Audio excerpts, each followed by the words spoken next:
Hello বন্ধুরা, কেমন আছো? আশা করি তোমরা সবাই ভালো আছো। আমি সন্ধ্যা ইউনিক ফুড থেকে বলছি। আজ তোমাদের জন্য নিয়ে এসেছি ব্রাজিলের রেসিপি বালাবায়ানা। বন্ধুরা, বালাবায়ানা বানানোর জন্য আমি যে উপকরণ নিয়েছি তা হলো এখানে 100 গ্রাম নারকেল গুঁড়ো নিয়েছি। দেখো, একটা পাত্রে রেখে দিয়েছি। আর নেব 100 গ্রাম মিল্ক মেড। দেখো বন্ধুরা, এখানে আমি একটা 200 গ্রামের কৌটো নিয়েছি, কিন্তু 200 গ্রাম মিল্ক মেড ব্যবহার করব না, 100 গ্রাম ব্যবহার করব। আর একটা কাপে 200 গ্রাম মতন চিনি নিয়েছি। এবার কড়ার ভিতরে এক টুকরো বাটার দিয়েছি।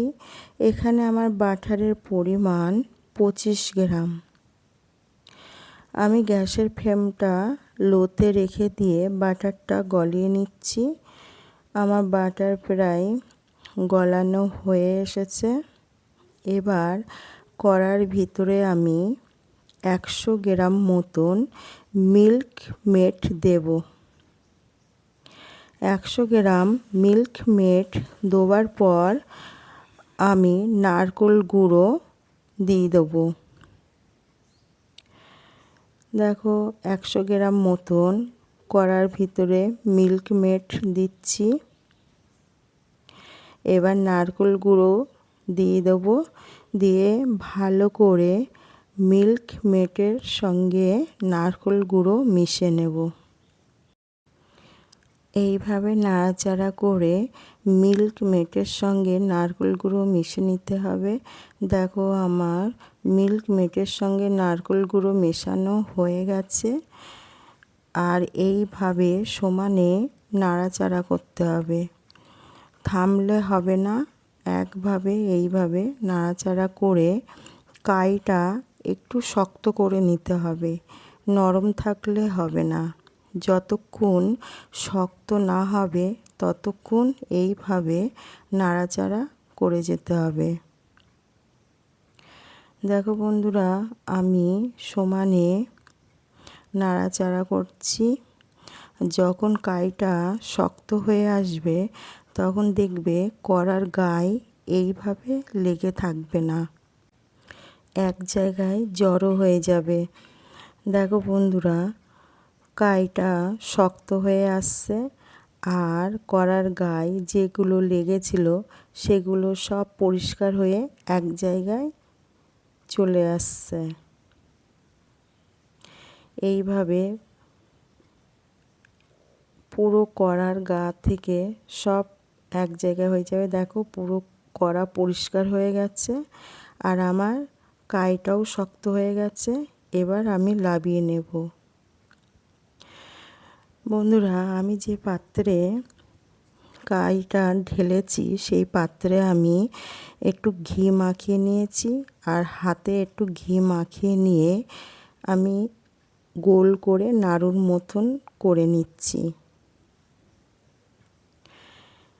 দেখো, ঘি মাখিয়ে নিয়েছি, নিয়ে এইভাবে অল্প অল্প কায়ে নেব আর ছোট নাড়ুর মতন গোল করব।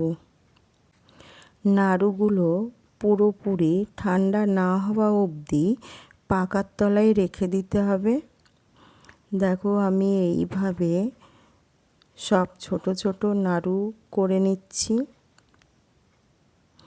নিয়ে আমি একটু ফাঁকা ফাঁকা করে রেখে দেব, যাতে তাড়াতাড়ি ঠান্ডা হয়ে যায়।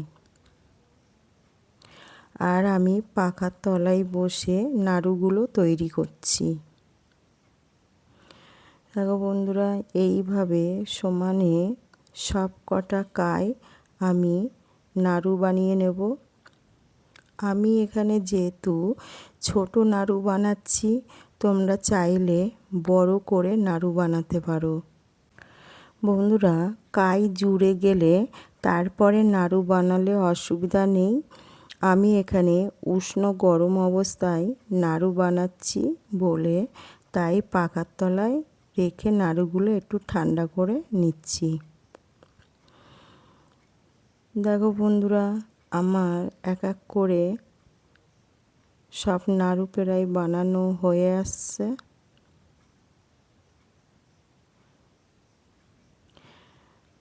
দেখো এইভাবে ছোট গোল করে করে নাড়ু বানিয়ে নিতে হবে। আমার নাড়ু বানানো হয়ে গেলে আমি কড়ার ভিতরে 200 গ্রাম চিনি দিয়ে ক্যারামেল বানিয়ে নেব। আমি গ্যাসে কড়া বসিয়ে দিয়েছি, দিয়ে এবার গ্যাসে কড়ার ভিতরে চিনি দিয়ে দেব। দেখো বন্ধুরা, যতটা চিনি দিয়েছি তার 4 ভাগের 1 ভাগ জল দেব। দেখো জলের পরিমাণ কতটুকু দিচ্ছি, ঠিক এইটুকু জল দিতে হবে, বেশি জল দিলে হবে না। এবার ভালো করে নাড়াচাড়া করে চিনিটা গলিয়ে নেব।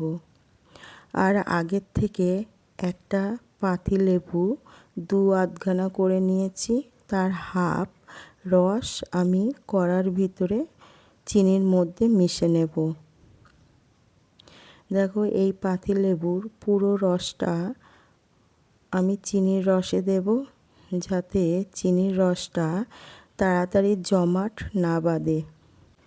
চিনির রসের মধ্যে আমার লেবুর রস দিয়ে আমি নাড়াচাড়া করে নিয়েছি।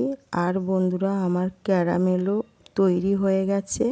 আর আমি নাড়ুর টুকরোগুলো ক্যারামেলের মধ্যে একটা কাঁটা চামচের মাধ্যমে দিয়ে ক্যারামেল লাগিয়ে নিয়ে দেখো কাঁটা চামচ দিয়ে তুলে নিচ্ছি। এই সময় নাড়ুর টুকরোগুলো তাড়াতাড়ি দিতে হবে আর ক্যারামেল মাখিয়ে নিয়ে তুলে রেখে দিতে হবে। কড়ার ভিতরে বেশিক্ষণ রাখলে হবে না, তবে নাড়ুর টুকরোগুলো গলে যেতে পারে। দেখো এইভাবে একটা কাঁটা চামচের মাধ্যমে আমি নাড়ুর গায়ে ক্যারামেল মাখিয়ে নিচ্ছি। আর দেখো কত মুচমুচে হয়ে গেছে। দেখো ব্যাস, আমার ব্রাজিলের রেসিপি বালাবায়ানা পুরো রেডি হয়ে গেছে।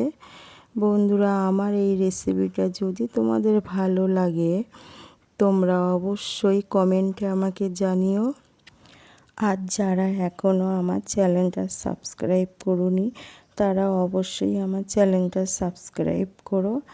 আর বন্ধুরা, আমার এই ভিডিওটা যদি তোমাদের ভালো লাগে তবে আমার এই ভিডিওটা তোমার বন্ধু বান্ধবী আত্মীয় স্বজনদের মধ্যে শেয়ার করে দিও। আর আমার ভিডিওটাতে একটা লাইক দিয়ে তোমরা সবাই আমার পাশে থেকো। বন্ধুরা, তোমরা নেক্সট কি ভিডিও দেখতে চাও সেটা তোমরা কমেন্টে আমাকে জানিও। আবার কাল তোমাদের সঙ্গে দেখা হবে নতুন একটা রেসিপি নিয়ে। তোমরা সবাই ভালো থেকো, হাসি খুশিতে থেকো আর নিজের পরিবারের দিকে খেয়াল রেখো।